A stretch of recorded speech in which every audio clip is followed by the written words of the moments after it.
सांगलीत धूम स्टाईलने महिलेची साखळी लंपास. याबाबत सांगली शहर पोलीस ठाण्यात नोंद.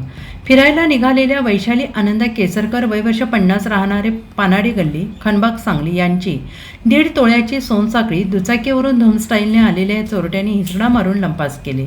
गुरुवारी सकाळी 9:15च्या सुमारास फौजदार गल्लीत रहदारीच्या रस्त्यावर हा प्रकार घडला आहे. याबाबत सांगली शहर पोलीस ठाण्यात नोंद झाली आहे. केसरकर या गुरुवारी हरिपूर येथील बागेतील गणपतीच्या दर्शनासाठी चालत निघाल्या होत्या.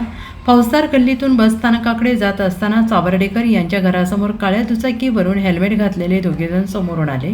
केसरकर यांच्याजवळ दोघेजण आल्यानंतर मागे बसलेल्या तरुणाने केसरकर यांच्या 1.5 तोळ्याच्या सोनसाखळीला हात घातला. क्षणात हिसडा मारून सोनसाखळी तोडली. तेव्हा केसरकर या गोंधळून गेल्या. सावध होत त्यांनी आरडाओरडा केला तेव्हा लोकांनी चोरट्यांना पकडण्याचा प्रयत्न केला, परंतु दोघेजण पळून गेले. केसरकर परिसरातील नागरिक यांच्याकडे धावले. सोनसाखळीचा काही भाग आणि बदामाच्या आकाराचे पेंडल रस्त्यावर पडल्याचं दिसून आले. Bureau report SVN Marathi Sangli.